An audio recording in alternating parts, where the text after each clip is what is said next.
아멘. 김순정 권사님 안 오셨죠? 네, 오늘 아마 다리가 좀 많이 불편하셔서 못 오신 것 같습니다. 기도하는데 혹시 안 보이셨다 그래서 권사가 대표 기도도 빠지고 이렇게 생각하시면 안 돼요. 다리가 불편하셔서 못 오신 거예요. 아셨죠? 또 김순정 권사님 만나면 에휴, 네 대표 기도였어 이렇게 하시면 안 된다고요. 아셨죠? 사도행전 오늘 하나님 말씀 우리 같이 보도록 하겠습니다. 사도행전 5장 12절에서 16절까지 말씀입니다. 신약성경 194쪽 사도행전 5장 12절에서 16절까지 말씀, 한 절씩 읽고 16절은 같이 읽도록 하겠습니다. 사도들의 손을 통하여 민간의 표적과 기사가 많이 일어나매 믿는 사람이 다 마음을 같이하여 솔로몬 행각에 모이고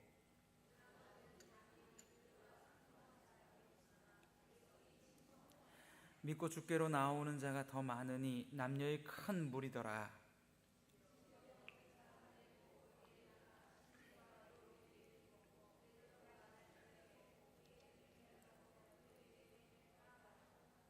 같이요.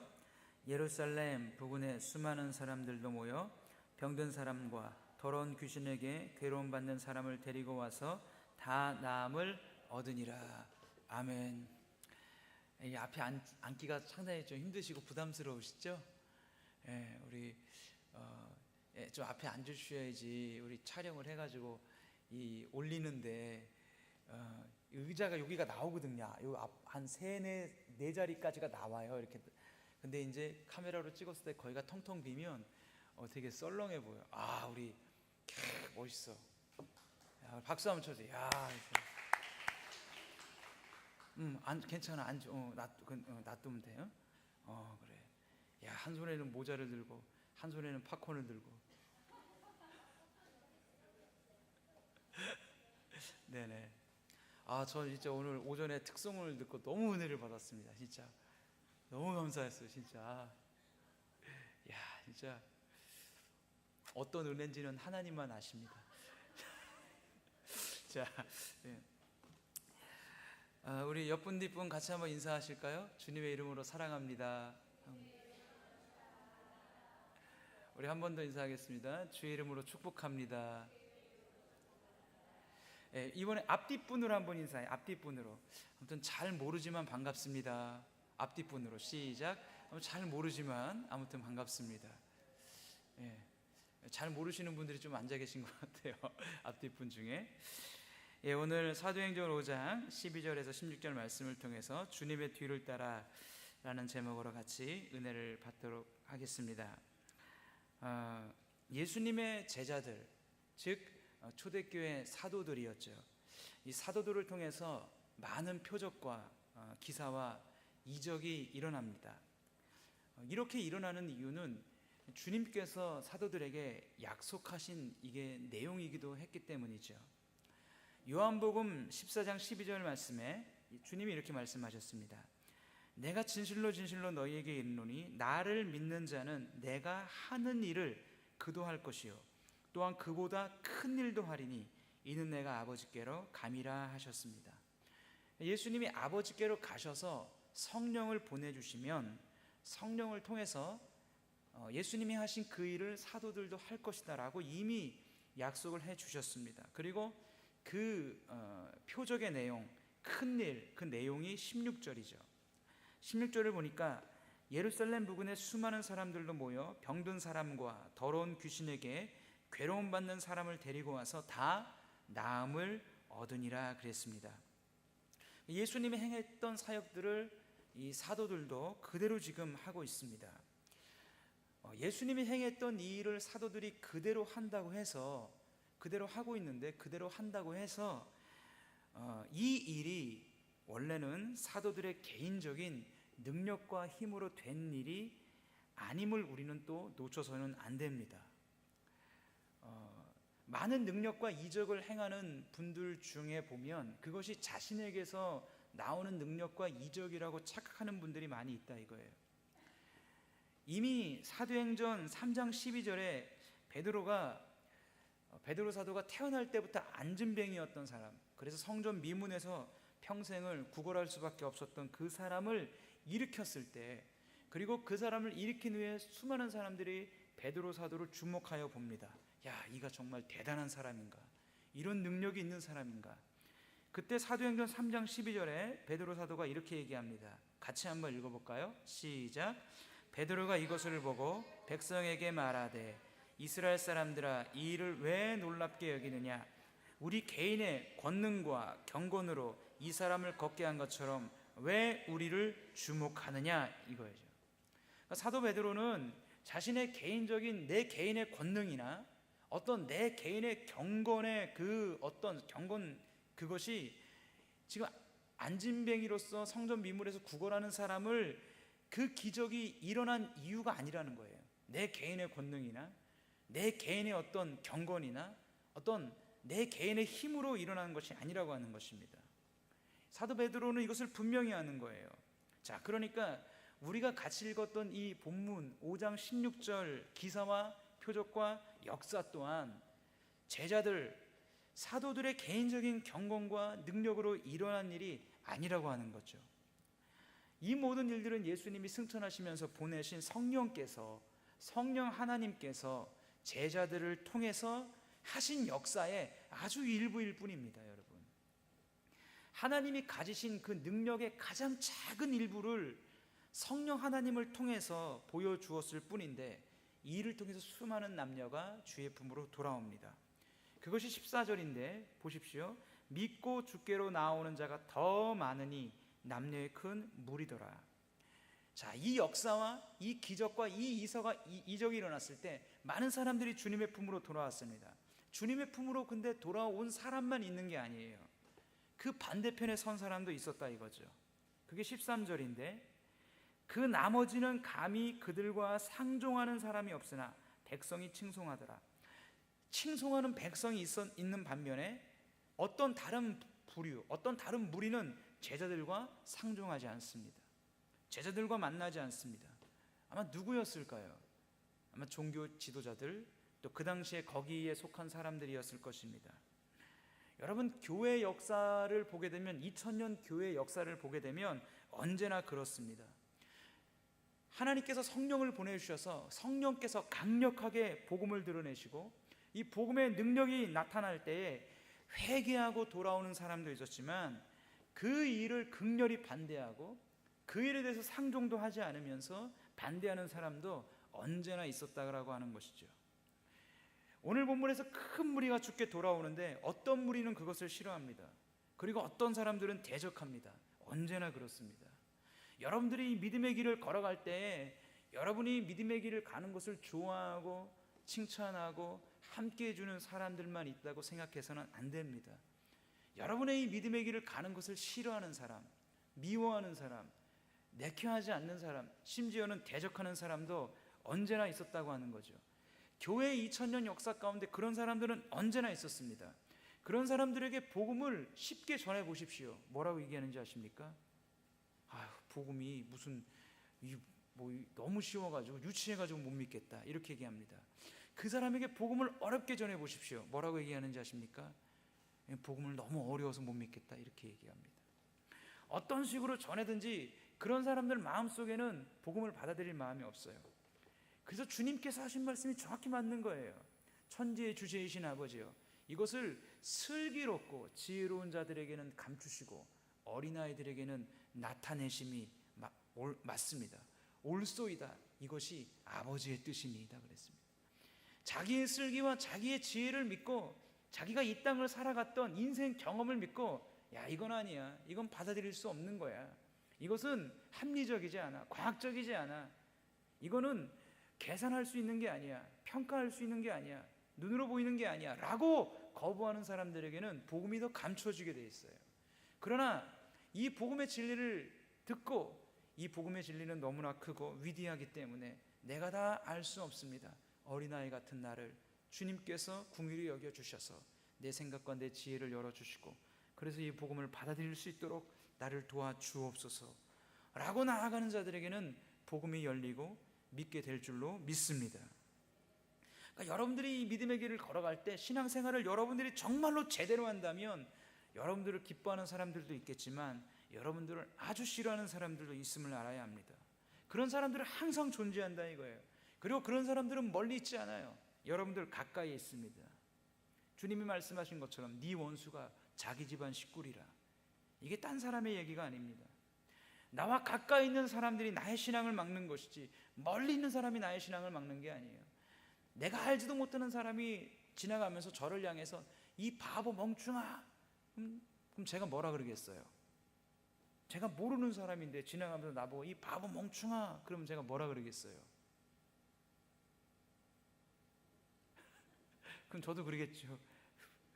네가 바보 멍충이다 뭐 이렇게 하면서 그냥 근데 나와 가까이 있는 사람이 나를 향해서 욕하고 나와 있는 가까이 있는 사람이 나에게 그런 말을 하면 상처가 된다 이거예요. 그래서 여러분, 믿음이라고 하는 것은요, 이 모든 것을 알고 여러분들 결단이 필요한 겁니다. 믿음이라고 하는 것은 이 모든 것을 알고 여러분 지혜가 필요합니다. 그러한 결단과 그러한 지혜가 여러분들에게 있기를 주의 이름으로 축복합니다.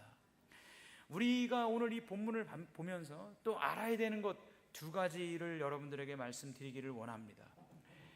자, 첫 번째, 초두에 여러분들에게 말씀드렸듯이 사도들을 통해서 나타나는 이 표적과 기사는 철저하게 사도들 개인적인 능력으로 된 것이 아니라고 하는 것입니다. 사도 개인적인 능력으로 된 것이 아니라고 하는 뜻은 이 표적과 기사가 강력하게 나타난다고 해서 결코 교만하거나 결코 그 자신들이 우쭐하거나 자기를 드러내서는 안 된다고 하는 것입니다. 베드로 사도가 성전 미문에 앉은 안진뱅이를 일으켰을 때 많은 사람들이 성경에 보니까 베드로 사도를 주목했어요. 베드로 사도를 쳐다봤다는 얘기는 뭐예요? 이제 베드로 사도의 인기가 높아지는 겁니다. 그죠? 베드로 사도가 높아질 수 있는 시간입니다. 그런데 베드로 사도가 뭐라 그래요? 이 일은 나의 권능으로 한 것도 아니고 내 개인의 경건으로 한 것도 아니고 이것은 성령께서 우리를 통해서 하신 일이다. 그리고 곧장 베드로 사도는 그 자기를 주목하는 사람들을 자기에게 집중시키지 않고 바로 예수 그리스도에게 집중시킵니다. 바로 거기서부터 사도 베드로는 예수 그리스도를 소개합니다. 그리스도를 높이고 예수 그리스도를 증거하고 그분이 이 일을 하셨다고 하는 일을 드러낸다 이거예요. 오늘 수많은 사람들이 이 말씀을 보면서 여러분, 많은 기적과 이사와 능력을 주장하고 그런 은사운동을 추구하는 사람들 가운데 자기에게서 이런 능력이 나타나고 이런 일을 행할 때 내가 뭔가 저들보다 남다르기 때문에, 내가 너와는 다르기 때문에 하나님께서 나에게 이 은사와 이 역사를 주셨다고 해서 남들과 그 사람들과 비교함으로 말미암아 자신이 쓸데없는 우월감을 가져서는 안 된다고 하는 것입니다. 우리 안에 질병이 있는데, 영적 질병이 있는데 그것 중에 하나가 무엇이냐면 아담과 하와가 타락한 이후에 우리 안에 심어져 있는 죽을 때까지 우리를 쫓아다니는 것, 우월감, 그리고 또 하나는 열등감이에요. 내가 뭔가 누구보다 좀 잘한다 라고 하면 우쭐을 내고 우월감을 갖고, 내가 뭔가 못한다고 생각하면 열등감을 갖는다 이거예요. 그게 인간입니다. 나와 모르는 사람끼리 있는 일이 아니에요. 회사에서, 직장에서, 내가 있는 속한 곳에서.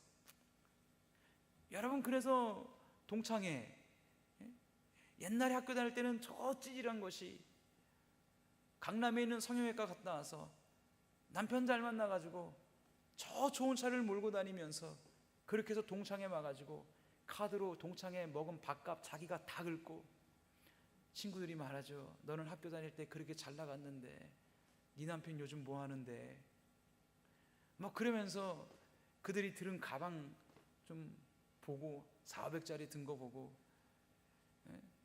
자기는 그냥 홈쇼핑에 나오는 몇 가지 같이 딸려 있는 것 해가지고 와서 집에 오면 이제 남편 바가지 긁기 시작하죠. 그리고 다음부터는 동창회 안 가잖아요. 그러지 않습니까? 여러분, 그게 여러분들만 그러는 게 아니라 목사님들도 그래요. 신학교 다닐 때는 맨날 어디 기도원 가서 기도만 한다고 막 돌아다니면서, 야, 공부도 1등하고 잘 나갔던 원회장도 하고 그랬던 사람은 이제 그런데 어쨌든 목회 성공해가지고 신학 그 원회 이제 모이면은 밥도 사고 그러면 이제 사모님이랑 같이 가잖아요. 집에 오면 이제 사모님이 그러는 거죠. 당신은 학교 다닐 때 잘 나갔다며. 근데 지금은 목회가 왜 그래? 그러면 이제 막 화나고 그런 거 아니겠습니까? 여러분이나 목사님이나 다 틀린 게 아니라 똑같은 인간이에요. 똑같은 느끼는 감정 똑같고 느끼는 것 다 같습니다. 여러분, 그러나 우리가 기억해야 됩니다. 이 일들이 사도를 통해서 일어났다고 해서 우월감을 가지면 안 돼요. 베드로는 얼마든지 자기를 잘난 맛에 높일 수 있고 잘난 맛에 자기를 증거할 수 있습니다. 나에게 모든 시선을 주목시킬 수 있어요. 그러나 베드로는 그런 짓 하지 않아요. 모든 시선을, 여러분들이 성전 미문 사건 이후에 베드로를 주목하는 사람들을 베드로가 어디로 데려가는지를 여러분들이 성경을 보십시오. 곧장 예수 그리스도에게로 가져갑니다. 그분을 높입니다. 그분을 알립니다. 예수 그리스도를 증거한다 이거예요. 여러분, 이게 정상적인 하나님 앞에 은사 받았다, 능력 받았다 라고 생각하는 사람들이 그렇게 되어야 하는 자리인 줄로 믿습니다. 여러분, 사사기를 보십시오. 삼손이 나옵니다. 하나님이 삼손에게 역발산 기계세의 놀라운 힘을 주셨어요. 여러분, 그거 삼손이 뭘 잘해서 주신 겁니까? 여러분, 그 능력이 삼손에게서 나온 것입니까? 여러분, 그 능력이 삼손에게서 나온 것이라면 삼손이 머리 밀려도 그 힘이 여전히 있어야 돼요. 머리 밀리니까 그 힘이 사라져 버렸습니다. 그리고 성경은 삼손에게 있어서 그 힘이 사라진 이유가 심지어 머리가 밀렸기 때문에 사라진 게 아니라 성경은 분명히 얘기합니다. 여호와가 삼손에게서 떠났느니라. 하나님이 삼손에게서 떠나니까 삼손에게 그 능력이 발휘가 되지 않아요. 그 능력이 사라졌어요. 다시 말해서 그 능력은, 그 이사는, 그 기적은, 그 힘은 삼손 것이 아니란 얘기예요. 여러분, 그것은 단지 하나님께서 삼손을 통해서 일하시고 계신 것뿐입니다. 오늘날 은사사역, 오늘날 신유사역, 오늘날 예언사역 일어나는 곳에서 결코 놓치지 말아야 하는 사실이 있습니다. 그것은 내가 잘나서 그 역사가 일어나는 것이 아니라고 하는 것입니다. 나는 단지 모세가 잡은 막대기 같은 그런 막대기 같은 존재일 뿐, 하나님의 막대기 같은 나를 통해서 일하고 계시다는 사실을 놓치면 안 돼요. 어제 방송한 SBS 그것이 알고 싶다에서 은혜롭교회라고 하는 교회 여자 목사님에 대해서 방영했습니다. 성도들을 영적인 낙토라고 해서 피지섬으로 다 옮겼어요. 거기가 축복의 땅이다. 그래놓고 타작마당이라는 영적 어떤 프로그램 같은 걸 하나 만들었습니다. 타작마당이 뭐냐? 타작을 할 때 퀴즈를 하잖아요. 쭉정이는 알려보내고 알고는 모아드리지 않습니까?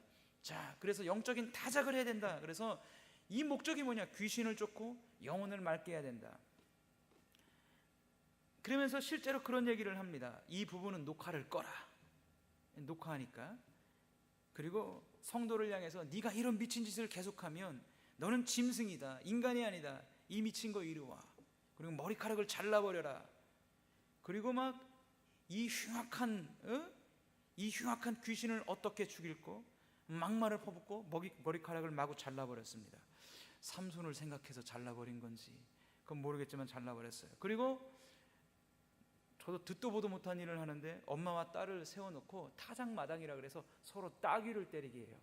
엄마와 딸이 따귀를, 고급스러운 말로 따귀고 좀 안 좋은 말로 싸다고, 그래 따귀를 서로 막 때리게 합니다. 딸이 처음엔 못 때리잖아요. 그래서 강도가 높게 막 때리는 거예요. 그 나중에는 엄마와 딸이 머리끄댕이를 잡고 막 그러면서 하는 말이 영적 타작을 지금 하고 있다는, 이런 말도 안 되는 일들을 합니다. 여러분, 내 부모를 공경하라 라는 계명은 어디 갔습니까? 너의 자녀를 주의 교양으로 훈계하라는 말씀은 어디 갔습니까? 사랑은 무례히 행치 아니한다고 하신 말씀은 어디 갔습니까? 그 모든 일들을 하나님이 시키는 거라고 하는 거예요. 착각하는 거예요. 뭔가 은사가 나타나고 능력이 나타나서 사람들이 모였겠지요. 그러나 그것이 자기에게서 나온 줄로 착각한다니까요.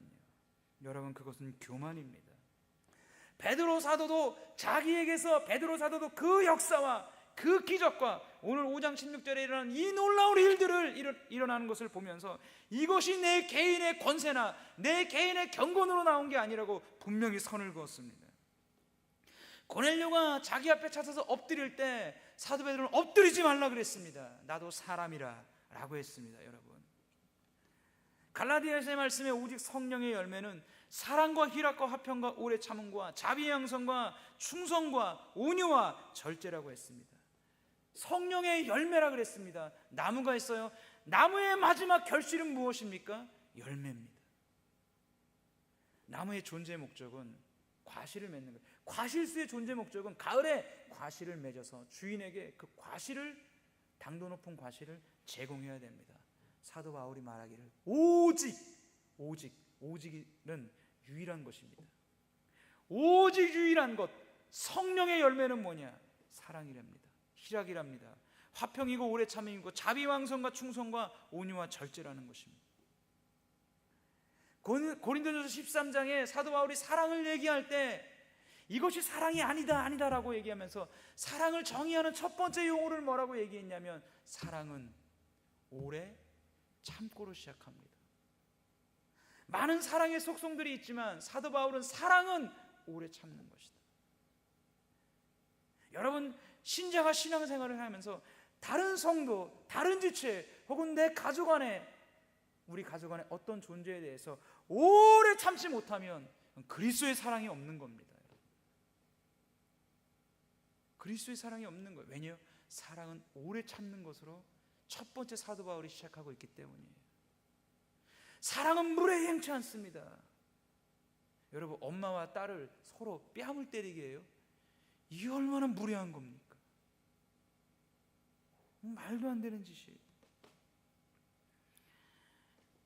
여러분, 기본적인 내 부모를 공경하고 너의 자녀를 주의 교양으로 훈육하며 사랑은 물에 행치 아니하며 이런 기본적인 계명도 지키지 않으면서 자기가 은사 받았고 자기가 능력 받았고 이렇게 날뛰는 사람들이 여러분 천국 가겠습니까? 마지막 그 날에 주여 주여 내가 주의 이름으로 귀신도 쫓아내고 주의 이름으로 병든 자도 고치고 주의 이름으로 이적도 행했나이다. 주님이 뭐라 그래요? 불법을 행하는 자들아, 나는 네가 도대체 어디서 왔는지 모르겠다. 나를 떠나가라.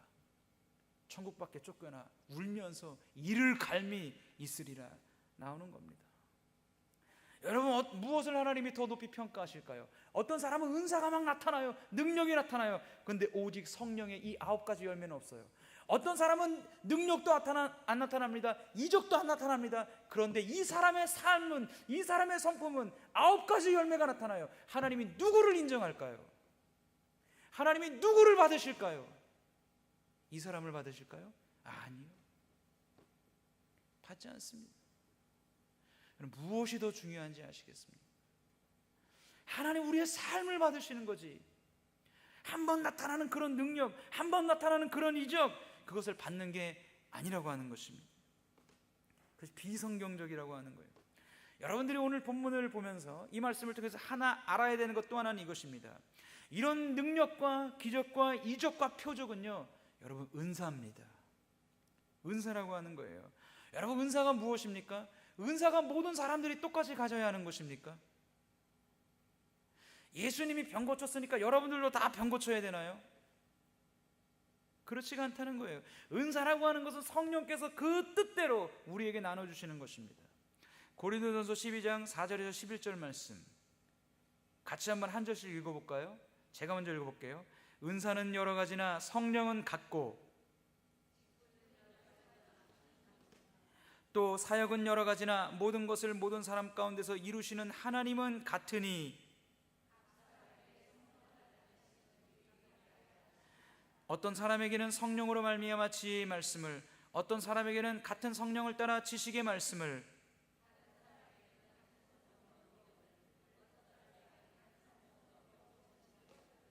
어떤 사람에게는 능력 행함을, 어떤 사람에게는 예언함을, 어떤 사람에게는 영들 분별함을, 다른 사람에게는 각종 방언 말함을, 어떤 사람에게는 방언들 통역함을 주시나니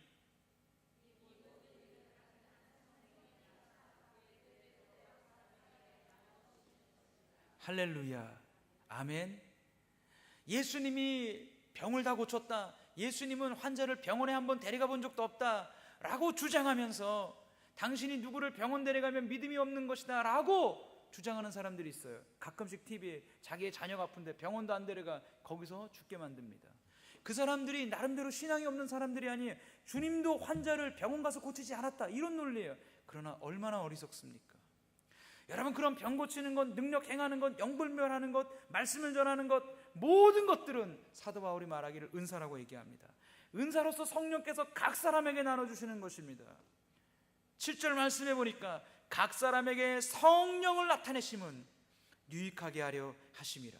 성령께서 각 사람의 성품과 그에 맞게 그에게 은사를 각각 다른 은사를 주신다는 거예요. 각 사람에게 한 성령이 다른 은사를 주셔서 역사합니다. 여러분, 은사 사역이 큰 장점이 있습니다. 은사 사역이 큰 능력이 있습니다. 그러나 은사 사역하는 사람들의 가장 큰 비극 중에 하나가 무엇이냐면 그 모든 사역이 자기가 아니면 안 된다고 생각해요. 나는 뭔가 특별하다고 생각하는 경향이 있어요. 21세기에 우리 교회는 사도성이 있는 교회다. 내가 사도의 베드로 사도의 제자들이 받은 그 사도의 직분을 이어받았다. 이런 허황된 주장하는 사람들이 있다 이거예요. 여러분, 저는 개인적으로 생각해요. 이 땅에 많은 수많은 이단들이 있지만 가장 큰 이단이 가톨릭이라고 생각합니다. 여러분들이 또 나가셔서 가톨릭 다니는 친구 만나가지고 위례성복교회 다니는 최한구 목사님이 그러는데 너 이단이래. 이렇게 하면 지혜가 없는 겁니다. 왜냐하면 가톨릭이 이단인 이유는 너무나 많아요. 고해성사를 사제를 통해서 죄를 용서받을 수밖에 없는 구조. 스스로 죄 용서 못 받아요. 스스로 예수님께 나가지 못합니다. 신부에게 고해성사를 통해서만 죄를 용서받아요. 예수님과 우리 사이의 중간에 신부가 껴있어요. 마리아 이름으로 기도합니다. 마리아 이름으로 왜 기도합니까? 예수님께 직접 기도하면 예수님 남자고 성인이기 때문에 우리의 기도를 잘 안 들어준대요. 근데 마리아는 예수님의 엄마고 여자기 때문에 동정심이 많아서 우리가 마리아에게 기도하면 마리아가 예수님께 부탁해서 거절을 못한다는 거예요. 성인 숭배 사상이 있습니다. 교황 무호설이 있습니다. 교황이 되는 순간 죄를 안 짓는데요. 교황이 되는 순간 무호하대요. 오류가 전혀 없는 존재가 된대요. 여러분, 이게 얼마나 비성경적이에요. 성경 위에 교황이 있어요. 그리고 자기들은 베드로 사도의 후계자라는 거예요. 여러분, 2000년 교회사에 가톨릭의 교황들이 어떻게 세워졌는지를 여러분 보신 적 있습니까? 살인하고 죽이고, 때로는 교황이 2명이었다가 얼마나 그렇게 사륙의 그런 역사를 통해서 교황권이 이어졌는지 아세요? 그런데 베드로의 그 사도직을 내가 이어받았다. 이게 가톨릭의 비극이에요. 베드로의 사도직을 교황들이 이어받았다. 뭐예요? 난 다른 사람들과 다르다 이거예요. 너희들과는 다른 존재라 이거예요. 여러분, 여러분들과 다른 존재가 됐기 때문에 여러분 목사가 됐습니까? 아니에요, 여러분. 제가 목사가 안 되면 신앙생활 너무나 안 할 것 같으니까 저를 목사로 만들어 놓았어요. 제가 목사가 안 되면 새벽 예배를 평생 안 나올 것 같으니까 저를 목사로 만들어 놓으셨어요. 제가 여러분들과 특별하기 때문에 목사가 된 것이 아닙니다. 여러분, 은사 사역이나 이런 모든 사람들의 비극이 뭐냐면 내가 너와는 다르다는 거예요. 뭔가 다르기 때문에 내가 하나님이 나에게 이런 은사를 주셨다고 생각하는 것입니다. 얼마나 교만으로 가는 통로인지 몰라요. 다른 것이 아니에요. 그가 너무나 불쌍하기 때문에 하나님의 은혜를 더 주신 겁니다. 우리는 성경에서 사무엘 선지자가 병 고쳤다는 얘기 못 들어봤어요. 우리는 성경에서 삼손이 예언했다는 얘기 못 들어봤습니다. 다시 말하면 하나님이 주신 은사가 다른 거고 하나님이 그 선물을 통해서 각자 다르게 그렇게 하나님이 역할을 주시고 일을 시키셨다고 하는 사실을 믿으셔야 합니다. 제가 오늘 여러분들에게 이 말씀을 전하는 이유는 은사에 대해서, 이런 기적과 이적에 대해서 한 번쯤은 여러분들이 듣고 균형을 잡아야 되기 때문입니다. 할렐루야. 제가 여러분들에게 성령의 은사와 성령의 능력을 구하지 말라는 얘기 아니에요. 우린 성령의 능력과 은사를 구해야 됩니다. 여러분에게 얼마 전에도 말씀드렸듯이 제가 목사기 때문에 목사와 설교라는 로이존스 목사님이 쓰신 400페이지가 넘는 책이 있습니다. 주옥과 같은 목사와 설교, 어떻게 목사직을 하고 어떻게 설교를 해야 되는지 쓴 내용이에요. 너무너무 좋은 글입니다. 너무너무 좋기 때문에 저는 그 책을 A4 한 장에 각 챕터마다 3-4줄로 요약을 해가지고 빽빽하게 앞뒤로 다 채웠습니다. 400페이지 되는 내용을. 그리고 한 달에 한 번씩 봅니다. 그 많은 챕터 중에 주옥과 같은 챕터가 있지만 마지막 챕터가 뭔지 아세요? 마지막 챕터가 그걸로 끝나요. 당신이 목회자라면 성령의 충만을 구하십시오. 성령의 충만함을 받는 것보다 더 위대한 일은 없습니다. 2000년 교회사가 그것을 증명한다는 거예요. 제가 성령의 충만을 구하고 성령의 은사를 구하는 것을 무시하거나 멀리하는 게 아닙니다. 여러분 모두는 성령의 충만을 구해야 됩니다. 저뿐만 아니라 목사뿐만 아니라 여러분이 직분을 가졌고 또 여러분들이 평신도라 할지라도 성령의 충만을 구해야 될 줄로 믿습니다.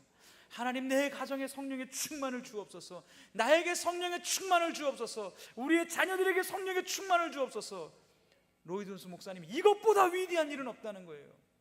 이것보다 하나님이 큰 일은 없다는 거예요. 2000년 교회 역사 가운데 그 성령의 충만함을 받은 사람을 통해서 하나님의 역사를 이루셨다는 거예요.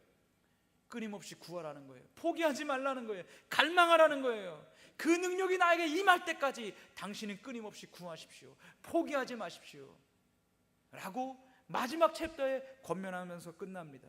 그럼에도 불구하고 여러분에게 그 충만함이 있다고 한다면 그것은 내 능력이 아니라 하나님이 나를 통해서 일하시고자 하는, 나는 마른 막대기에 불과하다는 사실을 놓치지 말아야 한다는 것입니다. 할렐루야.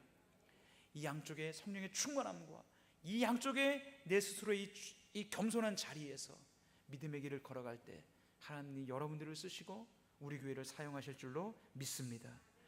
우리 같이 한번 찬양하고 기도하겠습니다. 우리 같이 한번 예수 이름 높이세 같이 찬양하겠습니다.